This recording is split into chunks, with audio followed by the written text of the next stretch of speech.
Okay, good afternoon, everybody. Good morning. Yes, good morning. Thanks, Rebecca.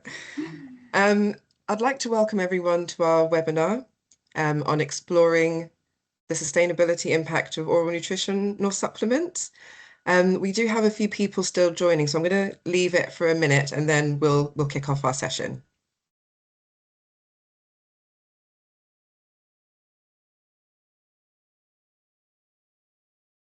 Okay, so as I said, welcome everyone. Good morning. I'm Denise Rosenbert, Assistant Director for Medicines Optimization at NHS London Procurement Partnership.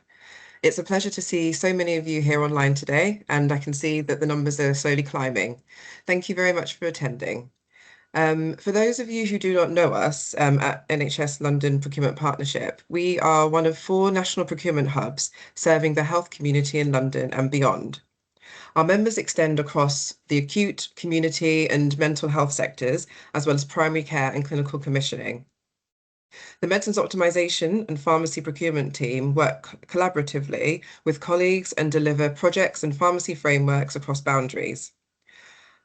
It's my great pleasure to introduce our speakers today, who will take you through our topic of exploring the sustainability impact of oral nutritional supplements. Rebecca Fisher, who is our Allied Health Professional Prescribing and Procurement Advisor at NHS LPP. We have Simon Rowlands, who is our Sustainability Manager at NHS LPP, and Louise Davey-Hewins, a Clinical Fellow in Sustainability at Greener NHS, NHS England, and NHS Sussex ICB. Next slide, please. Before we start, we have a few housekeeping requests, please. So we have actually muted you all, so please feel free to use the Q&A function to ask any questions you might have, and we'll pick these up at the end of our planned Q&A session, if time allows. We are recording the session, and this will enable us to share the recording and any slides on our LPP website afterwards. So we have a great agenda lined up for you, and we do plan on closing at 12 p.m. today. So could I have the next slide, please, Anita? So our learning objectives today are to understand the principles of sustainable healthcare. We also want to understand which nutritional products are in scope. We want to explore our work to date, scoping the sustainability impact of ONS report. And there's actually been one iteration published of this at the moment, which has been available to our members. And we're currently working on version 2. And we also want to raise awareness of overprescribing dashboard. And then we want to take some time to reflect on our journey so far and the next steps to take. So we will also actually be asking for some short feedback from you, and the link will be put into the Q&A chat as well. But for now, I'm very pleased to hand over to our first speaker, Rebecca Fisher. Thanks, Denise. So if you move to the next slide, please.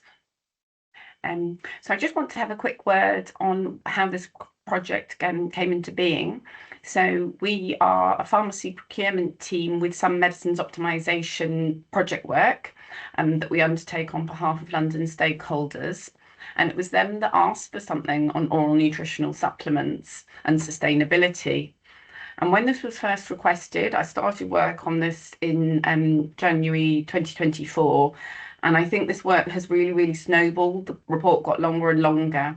One of the key things that it seems is that not much work to date has been done on this topic. I do believe there's several pieces due to come out, so that's very exciting. But certainly when I first started it, I was really inspired by Ruth Chalk's work on oral nutritional supplements, a packaging minefield in dietetics today, to get cracking. So today's audience is quite a mixed audience. We've got procurement colleagues, sustainability leads, healthcare professionals, a great number of whom I believe to be dietitians. So it's really fantastic to have you all here. And I think really key in trying to improve sustainability in this area is going to be collaborating across our sort of professional areas, so that we can really try and achieve something greater. As Denise has already alluded to, this is an iterative piece. So we've published version 1, version 2 will be out in the new year, based on sort of feedback and engagement that we've had that's really sort of been useful. We certainly can't attempt to sort of have the first and final word all in one swoop, as it were. And what we're really hoping for others to feel empowered to start working on this area, because it is really important. And a really, significant area. So I'm just going to, before we get on to the main point, I'm going to just think a little bit about public opinions on sustainability in healthcare. And we know that there's certainly some mixed research on this. We know from work on inhalers that the public, generally speaking, are quite keen to make more sustainable choices where possible.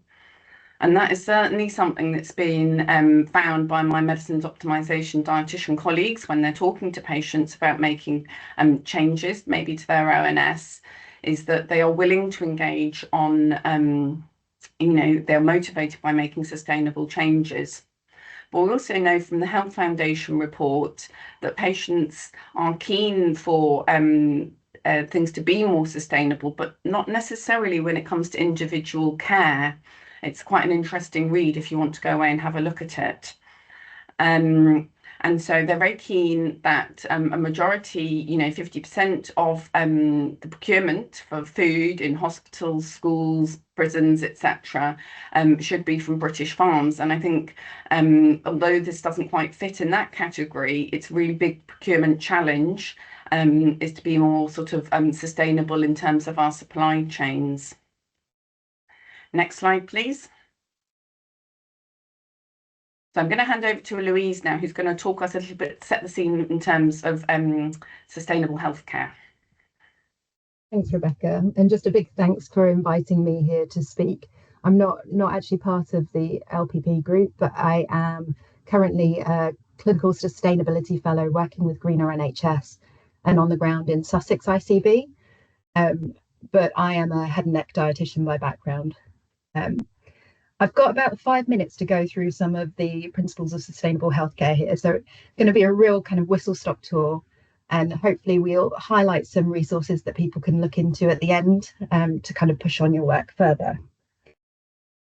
So I think many people in the audience will have seen this pie chart before. It's the one we like to use, but it shows the NHS carbon footprint, and it shows the emissions that the NHS directly controls with the NHS carbon footprint in the green section there, but also the emissions that we influence. So things like the medications, ONS, medical equipment, and also things like appointments. And really with this, I wanted to highlight that as clinicians, we have such a key role in this work, because actually the frontline clinical care that we offer has such an impact on the NHS carbon footprint. And really, if it's going to be sustainable value, it's got to be good for patient outcomes, it's got to be good for finance and good for the environment. And we're just in a really nice place as clinicians to be able to advise on this. Can we move on, please? But I think when you come to look at this work as an individual or healthcare professional, it can be quite daunting to look into. And there are some frameworks that really help us work through the care that we offer, and can help to start you thinking about the process differently. So this is a framework that's been produced by the Centre for Sustainable Healthcare, and it's the 4 principles of sustainable healthcare. And it's divided into prevention, patient self-care, lean service delivery, and low carbon alternatives. So I'd like to just kind of talk you through the model and try and give some examples to bring it to life. So if we start with prevention, this is where the biggest impact on healthcare can happen, because we stop the need for those healthcare interventions at the kind of earliest source. And if we're thinking about the ONS kind of avenue, this could be something like an education piece for care homes, where we make sure that patients are screened and identified for malnutrition really early, when first line care can be given without supplements, which can then improve patients' nutritional status and make sure that they're not becoming more frail. And then falling and coming into hospital with it. The second part is patient self-care, and I think as healthcare professionals, it's something that we're always striving to do, to work with patients to empower them to have a greater role in managing their own health. So an example of this could be something like working with patients to improve their carbohydrate counting, so their blood glucose is better controlled, so they're then not at risk of those complications due to diabetes later on that take them into hospital and mean that there's a big impact on their health, but also healthcare resources. The third point is lean service delivery. So if patients do need healthcare interventions, then how do we do that in the kind of most streamlined, the most effective way that's going to minimize wasteful activities? I think this always makes me think of, especially in my oncology work, things like actually combining patients' appointments. So you've got joint appointments with a speech and language therapist, or one-stop clinics where patients are diagnosed and then seen by health care professionals. Things like that, brilliant for patient care in terms of keeping it together so they're not having to come into hospitals or healthcare settings more often, but also those miles that they're saving on travel are brilliant. And finally, the low carbon alternatives where this ONS work really comes into play. So thinking about small switches and alternatives that we can use that will have a much lower carbon impact, but are still, most importantly, still very clinically effective and appropriate for the patients that we're serving. I think really I just wanted to say as well, I think I've only been looking into sustainability work for the last 18 months, 2 years. So this is all really new to me, but just wanted to share that from my experience, it can be really daunting with the pressures of the NHS to start looking at this work. And even considering it feels like quite a big thing. But I think what I've found over the last 18 months is really that so much of the work that we do and to improve patient care has that sustainability aspect. And there's something really powerful in being able to show what we do from a patient perspective, but also a finance and sustainability point of view. And small switches in the work that we do and being really curious about the care that we offer can really have a powerful impact. So I just wanted to share that personal experience. And I'm going to hand you back to Rebecca. Thanks, Louise. So next slide, please. I'm giving some background on oral nutritional supplements, or ONS, as you'll hear us say, because it's quite a mouthful, especially for colleagues that maybe don't know so much about this. So I think the really first thing to say is that the Department of Health have a body called the Advisory Committee on Borderline Substances, or ACBS for short, and they're responsible for advising on the prescribing and use of borderline substances in NHS primary care and community. We've considered just one category of ACBS products. There are various others, and it's the standard oral nutritional supplements, or 9.13.1 for the data geeks amongst you. A majority of these products are dairy. There are now few plant-based alternatives available, but they really are quite a small market share. So we aren't particularly addressing those today. Now these ONS can be either ready to drink, so simply open up the bottle, and you can start sipping away, or there's a need to make you to undo a sachet of powder and make up with fresh milk, and then it needs to be shaken up. So I always like to think of that as a sort of rehab opportunity as well. And we know just from our general background before even embarking on this work that a majority of ONS are imported, especially the ready to drink, which when you think about the weight of the product is a big worry. And it's the smaller suppliers who are more likely to manufacture powders in the UK. So for nutritionally vulnerable, omnivorous older adults, where a majority of the prescribing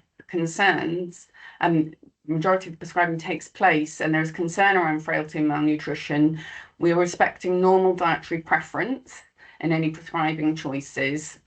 And we're going to talk a bit about nutritional bias in a second. Just a sort of also flag note on ONS is that they can be essential in certain conditions and at certain clinical pathways. But we know that they are most often prescribed, especially for quite long periods of time, in older adults where the evidence base is more uncertain. Next slide, please. So talking a lot more about the scope, because I think it's quite important to set the scene first. We're not talking about prevention or promotion of plant-based diets and well and free living individuals, or quite specific topics like biological value of proteins from different sources and realistic serving sizes in malnourished or nutritionally vulnerable older adults with poor appetite. And we're not talking about nutritional and taste or mouthfeel properties of dairy or plant-based milks and promoting plant-based ONS. We're also not really covering hospital supplied ONS or off-script use of ONS because we haven't got good data on that, so we simply can't. But this is just to really put in your mind that we haven't covered all the ONS being used in the NHS in England. But what we are talking about is nutrition support in malnourished, vulnerable individuals. We will, of course, always strive for personalised care, patient choice and consent, and respect for individual dietary preferences. And I think part of this is awareness of our own biases when prescribing and recommending products to patients. The research clearly shows that dietitians, as healthcare professionals, are the strongest profession in terms of not imparting their own dietary beliefs onto when doing nutritional counselling. So in terms of the data that we are looking at, we're looking at the primary care prescribing in England. Next slide, please. So I'm going to spend quite a few minutes talking about this slide because I think it's really, really important. This image shows the comedian Jason Manford's Nana. She's been in hospital or is in hospital and hasn't sadly been able to take anything in much over the last week. And they finally got her to have a McDonald's milkshake. And I think this is quite a striking image. It's been viewed by 2.2 million people. So I'm not breaching in any way any confidentiality. But why am I showing this slide to you? I think that there's a few reasons really. One is to start sort of thinking about hierarchy of needs. So if we think about Maslow's hierarchy of needs, the classic triangle, we know that shelter is at the bottom and the next up is nutrition. It's a really basic human need. And in terms of it being quite an emotive subject, it can be really quite challenging. So if we think about, having a loved one who's unwell in hospital or struggling in their own home, it can be quite a scary time for family, for friends, and for the individual themselves to lose weight unintentionally without meaning to. And I think one of the things we need to develop our understanding of, there's quite often maybe an action bias. So that's when the action bias is when there is a need to do something, and that's often to sort of relieve your own discomfort. So we would talk about an action bias in terms of potentially, that need to do something, and it might be given ONS, it might be to run to McDonald's and get a milkshake drink from them. But really to sort of make sure that you have done something. And we know that referring on to community services, doing more detailed nutritional counselling takes longer than sometimes a quick prescription, which is a shame, but that is one of the sort of areas that we're at. So that's some of the area of action biases that we do need to address older adults' nutrition and be really, really cautious and to identify it nice and early, and then to make sure we are taking actions. But I think we need a bit more thought about the actions that we take. And then the other thing I've already alluded to is the sort of personal biases in nutrition. And that is, like I might think on seeing this image, I'm not very keen on McDonald's. But I think what we're really hoping to do when we're recommending or prescribing is to recognise our own thoughts and feelings about this and really base it on what the patient prefers and what the patient needs. And so in this case, they may have given her an oral nutritional supplement drink, or they chose to go to McDonald's and get her, what's the phrase, 400 calories of vanilla flavored life-saving goodness. So these products aren't nutritionally equivalent. There's reasons why you would use an ONS versus an ordinary milkshake, but that's maybe a more technical discussion for the dietitians on another day. Next slide, please. So talking a bit about nutritional products in scope, I've got the latest data here on standard ONS, and you will see that the cost is over 200 million on this product category, which is why the primary reason why we've chosen it for the report. But you will notice that these other categories so again have spend on them, and we would certainly say that, you know, there's you could apply similar methodology and discussion points that we're going through today. You could apply that to these other categories, and it's similar carbon. So yeah, next slide, please. So talking a little bit more about standard ONS challenges. Why do we have so many challenges with oral nutritional supplements, and how do we get to this 212 million? Well, I've spoken a little bit about action bias, and that is really our basic human need to do something. So I quite often think that ONS are sort of given as a band-aid approach. You might almost think of it as, sometimes there'll be a real need, clinical need, and other times it's just that need to do something, and it's the easiest thing to do. But I think really I should have the procurement model in green as a much, much bigger driver of how we've got to this 212 million. For those of you that don't know, we have what's called loss leading contracts in the NHS for nutrition supply. So this means that the hospitals are given a range of nutrition products. So that might be pumps, ancillaries, tube feeds, and also oral nutritional supplements for free or for penny pricing in the hospital sector. And then if a patient needs a tube feed, they will be discharged with that supplier, pump and products, and that onward prescribing will happen in the community for the tube feed, and that is what we expect to happen.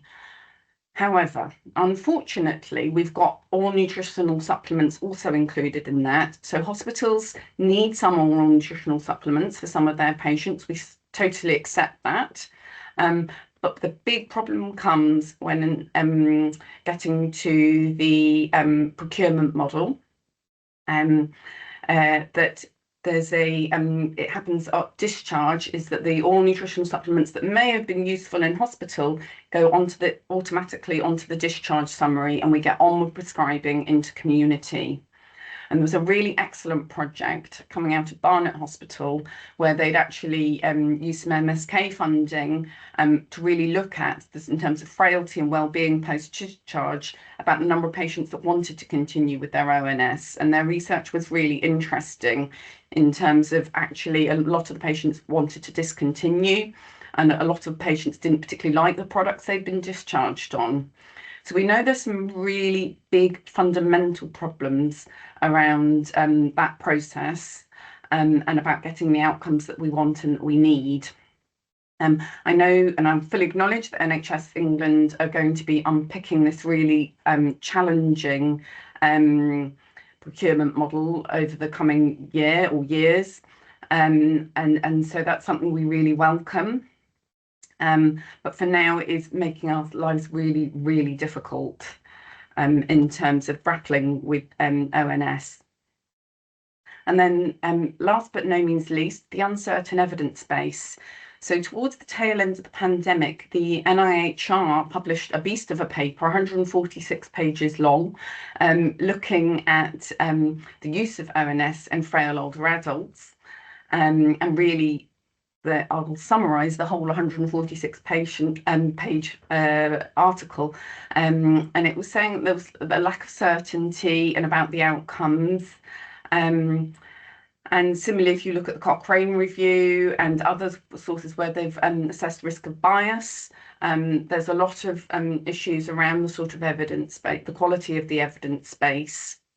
And I think the most useful thing from the NHR paper, which if you read nothing else in it, is the patient representative group and their comments on ONS. Really, really interesting, and really them struggling to understand why some of the really important outcomes to them haven't even been studied as yet. So things like activities of daily living, so important for our older adults, more than say albumin or something a little bit less tangible. So those are the sort of some of the big challenges that we have. Next slide, please. So our report. So as we've said, it's currently on the NHS LPP website, the first version. And in the new year, the second version is going to be public and open access. And our report looked at each of these 5 elements completely separately. So that is maybe a shortcoming, or you could just say it's where we're currently at in terms of our level of analysis in this area. And as I say, I believe that we are the first group to try and look at this really, really comprehensively. So we've looked at production and processing separately, and then we've applied a different methodology based on the weight of the products to the cost of transportation. We thought about ONS packaging and the challenge of recycling, and also what happens to product that is poured down the sink because the patient didn't drink it. And then last but no means least, social value. So I'm going to hand over to Simon now. Thank you, Rebecca. And cheers for the next slide. So, yeah, for those of you who don't know me, I'm Simon Rowland. I'm the Sustainability Manager here at NHS London Procurement Partnership. And as part of this project, we were doing some carbon calculations and estimates around the impact of ONS and potential impact of ONS over prescribing. So the carbon cost of the production of ONS is significant. We calculated this graph here using a spend-based approach. So we were taking the national and London spend data that sort of some of which Rebecca set out earlier, and used a dairy carbon conversion factor rather than a pharmaceutical one for this. This is because these are essentially processed milkshakes.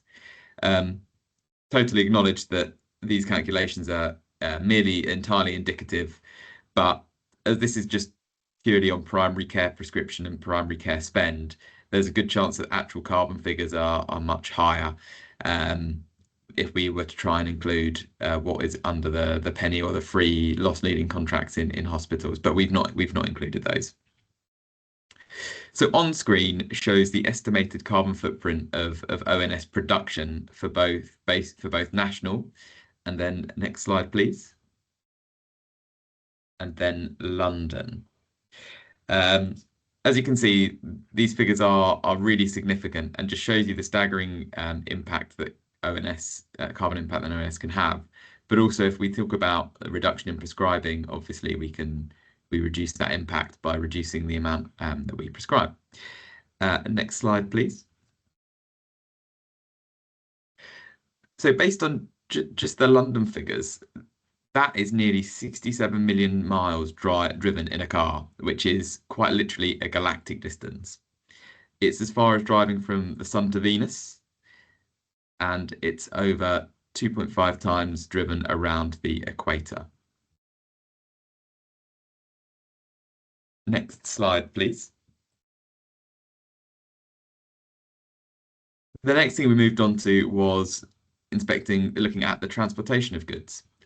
Overall, it's significant, but actually from this, we can see that each individual product, the carbon impact is quite low, but there are efficiencies that you can absolutely have when you're talking about procuring and delivering at scale. So we took 3 examples to sort of compare with each other. Example 1 was a ready-to-drink 1.5 kilocal per milliliter, which was transported from a Western European country to London. Example 2 is a ready-to-drink 2.4 kilocalorie per milliliter transported from a Western European country to London. And then example 3 was powder transported from within the UK and with additionally milk transported from also within from Aylesbury to London. So these examples are based on some research that Ruth Chalk did, trying to identify, Ruth Chalk trying to identify where suppliers were bringing in their ONSs, were creating and shipping their ONSs from. So really grateful to Ruth's work around that to allow us to kind of model a few examples. We've also assumed that things like freight lorries and cargo ships would be used for the transport, and took a ton of each for an example. But then obviously for the powdered ONS, which requires milk, we added 3.5 tons of milk transport to make up the powdered amount that would be required.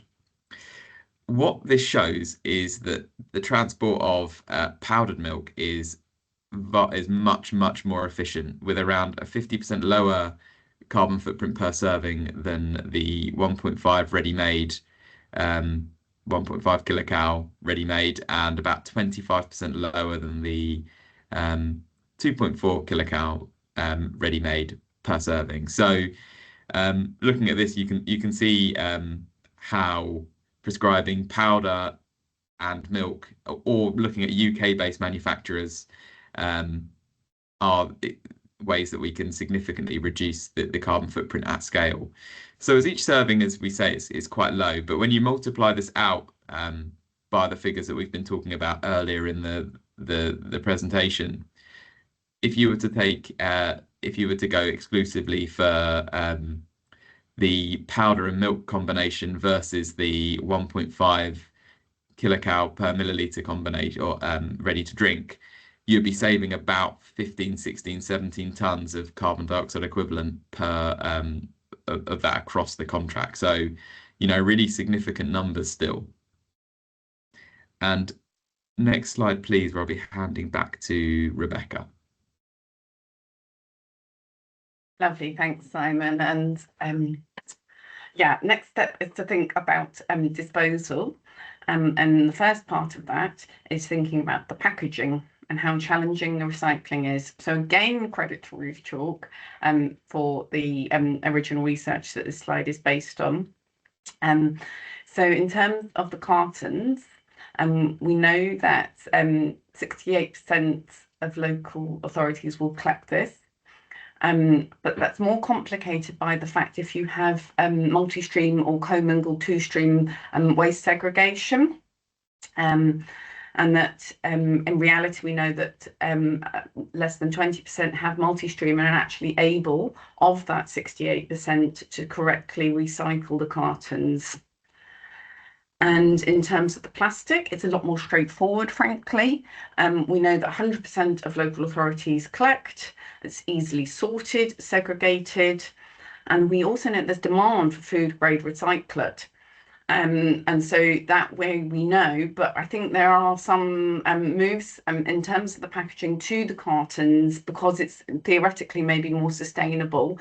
But I think it really just shows what a complex issue this is.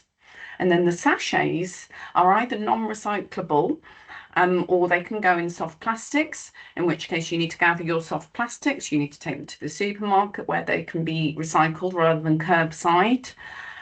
And so what can we say about this? Well, I think it's really clear that you need quite a bit of knowledge about correctly how to segregate your recycling. And we know that some of us are really motivated to do this, but we know that perhaps not everybody, and that's quite a big expectation. So we know this knowledge and motivation is going to be really challenging to make sure it happens. And we know that in London, our recycling rates are really not that great compared to the rest of the country. So that's a little bit of a worry for us in the capital. But we also know that we need more infrastructure so that recyclate with the items put in recycling can be correctly segregated and actually properly recycled. So a really quite challenging step in this stage. I know that a lot of wards in the hospitals are really beginning to crack on with recycling the packaging. So that's really, really impressive. But I think we just really need to bear in mind who these products are majoritively prescribed, and that is for older adults. Who may be dutifully doing all the correct recycling that I've just mentioned, but some of our patients will really struggle with this. So next slide, please.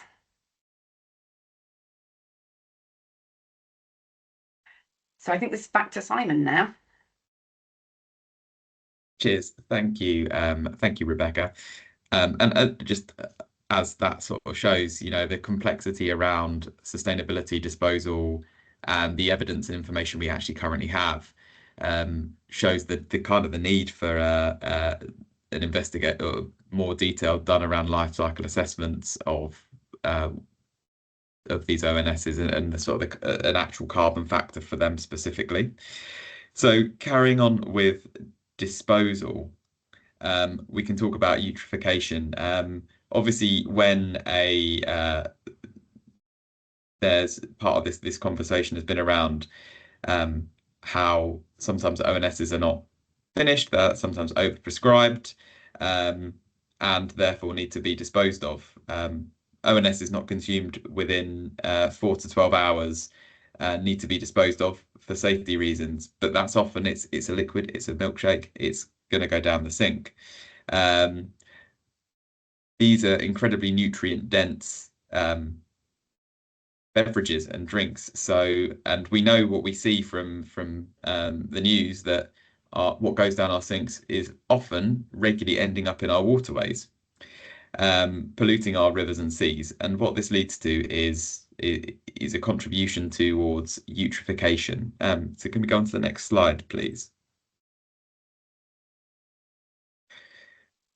So as I say, our water systems drain sewage into our watercourses. So what we flush is also getting into there. In fact, there's been a recent study of the English national parks that has highlighted high levels of pharmaceutical contamination in those rivers. This is partly down to poor water treatment, but it's one of the impacts it's having is on the marine population and on antimicrobial resistance. And it's also playing that part in eutrophication, which is where you get these sort of algae blooms across bodies of water. So algae is a natural in water, and it's part of that system and that cycle as long as it's balanced. But with too many nutrients accumulating in a body of water, it can lead to that increased growth of algal blooms. What happens to these blooms is they decay using oxygen, lowering the amount of oxygen in the water, which ultimately suffocates marine life, leading to environmental degradation.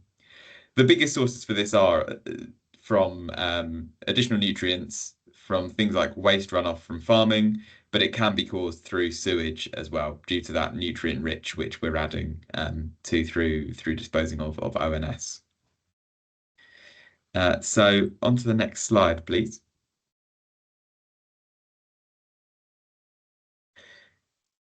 So we also talked about social value in the report. So in sustainable healthcare, social value and considerations are often seen around as benefits around individuals, communities, patients, or staff.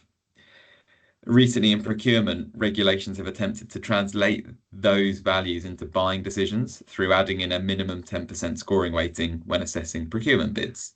So what this means is that instead of a bid being judged on just price and quality, it's judged on price, quality, and social value. The expectation is this is going to become even more of a policy focus in the coming years. So the NHS is looking to address its Scope 3 carbon emissions, whilst also looking to tackle modern slavery in its supply chain through new regulations.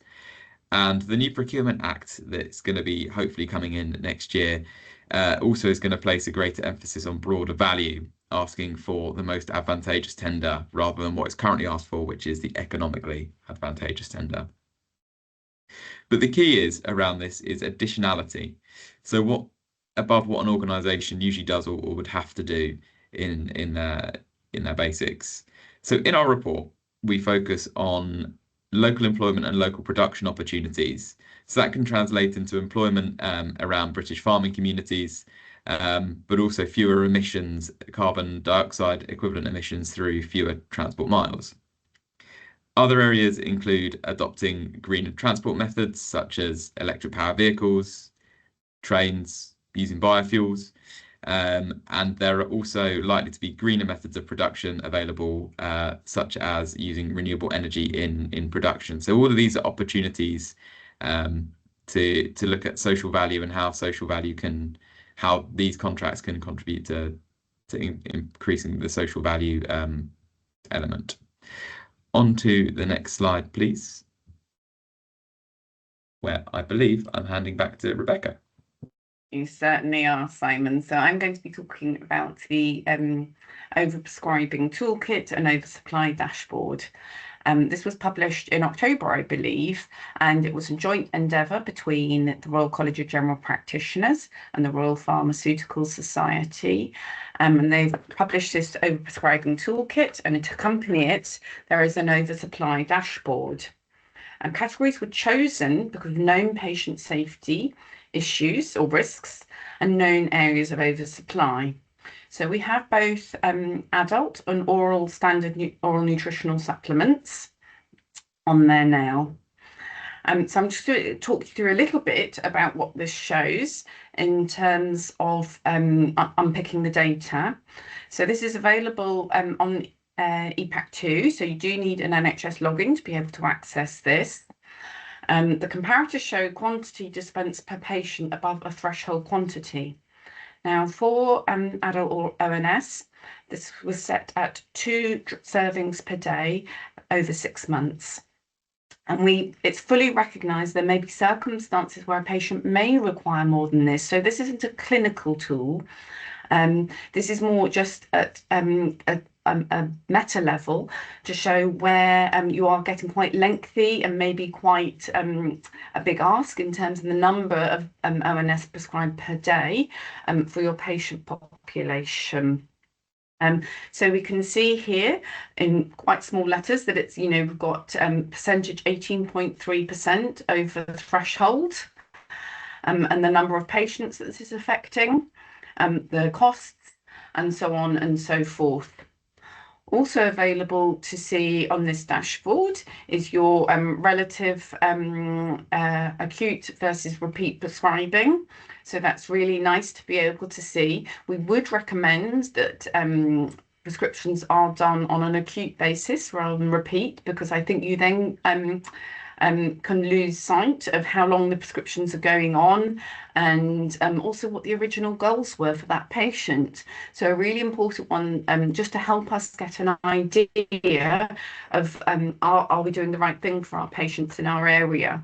And you can, of course, sort of drill down by local area and use other filters and so on and so forth. Really good conversation to have with your local medicines optimization team in your ICB. Next slide, please. So bringing it back just in terms of sustainable value, this is the definition for sustainable value from Centre for Sustainable Healthcare. And where we're sort of thinking about sustainable value equaling outcomes for patients and populations, we're really not quite sure that for majority of the patients that ONS prescribe there, what the impacts are. There's a lack of research in primary care on these products. There's a really fantastic NIHR funded project that's just started, led by University of Plymouth and Bournemouth, which is looking at ONS in care homes. So it'll be really exciting to see what the outcomes of that are, but it'll be a really comprehensive look. But in the meantime, we can use the existing NIHR paper and various other sources of data to put a bit of a question mark on the outcomes. From today's talk, I think I've been really doing this work and getting to the report and doing this webinar today. I've just been really, really struck about what a big question mark we have for the environmental impact, the social and financial impact. So in terms of the triple bottom line, we've got a lot of big questions for this. Next slide, please. So we've put some further resources available. Of course, put Centre for Sustainable Healthcare, and they have various courses, including SUSQI, so you can train yourself up. I've put a link to the oversupply dashboard and the repeat prescribing toolkit, and a link to the Health Foundation research on public perceptions of climate change and health.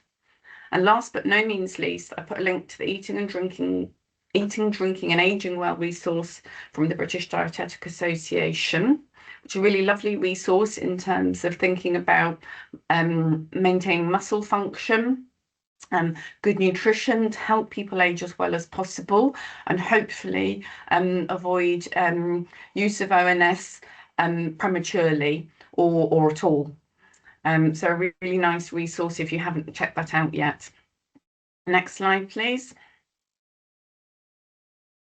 So in terms of next steps, what can you take forward?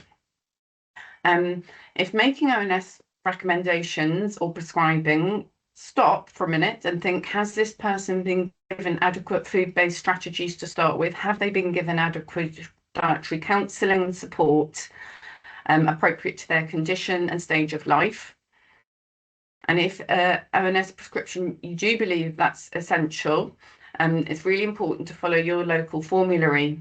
For financial reasons alone, powder's a first choice, but I hope we've demonstrated to you today that for sustainability reasons, powder should also be your first choice. So it's a double win. And could you discuss if sustainable value is being met with ONS within your team and across teams? That would be a really useful discussion to have. Is there a SUSQI project you could carry out on this? And one of the things that's become really, really clear and crystal clear, even if it wasn't before we started this work, is that current procurement model and net zero aspirations are not compatible. So really, accepting that reality, what can clinical and procurement teams do to influence what's included in the contract specifications and asks? The earlier we can have these conversations about what's included in the contracts, rather than maybe an older style view where getting in more value out of the contract and out of the suppliers, and not procuring more from a hospital point of view, is perhaps we need to move beyond that era, move into the new area of an ICS joined up budget, but also recognising that the carbon impact of doing it in the old way isn't going to work. And I would really like to see us reporting on ONS sustainability impact in the same way that there are now lots of dashboards on inhalers and greener use of inhalers. So I think that's where we need to be. Next slide, please.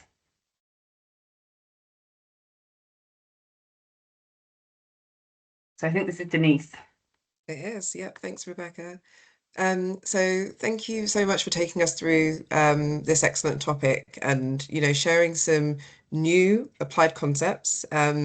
We know at the moment, to the best of our knowledge, that this work that you've been looking at is probably the first of its kind, looking at the issue from a systems perspective. And we do know that, as you've mentioned, that others are actually in the process of publishing other information, and we're eagerly awaiting more analysis in this area.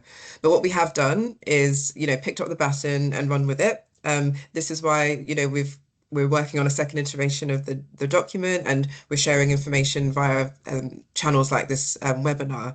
And we're very keen to collaborate and develop our thinking to measure and achieve better health and planetary outcomes. I wanted to take this opportunity actually to ask the panel, so Rebecca, Simon, and Laura, if you don't mind sharing some of your, sorry, Louise, sharing some of your reflections on this piece. We've got about 10 minutes left of the session, so we do have some questions as well to ask. So I'll just ask you to keep it brief, please. Yeah, I don't mind. Oh. You go, Rebecca. I think I was just going to touch on something Louise introduced, and certainly I've heard from other dietetic colleagues talking about their sort of ONS sustainability journey as that beginning thing of feeling a bit like an imposter in this world.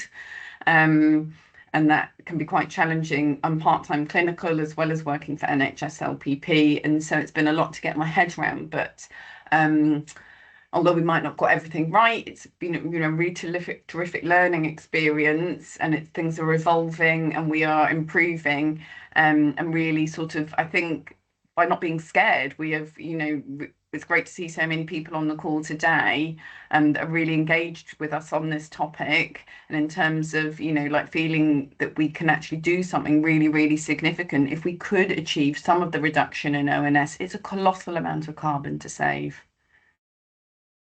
Well said. Thanks, Rebecca. Simon, did you want to come in?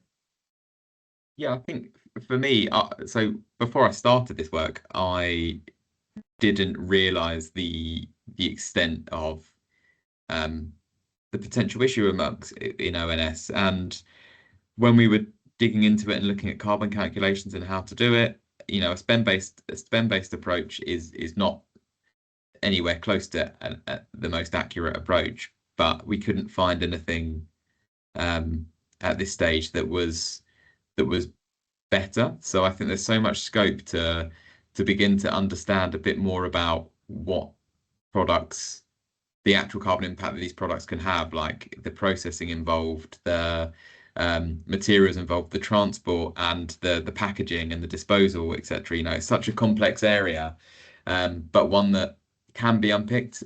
I think it just needs a bit of resource and time into it. But seeing just even how staggering that some reduction in prescription, the difference it can make, that really opened my eyes and has made me want to learn more and do more around this.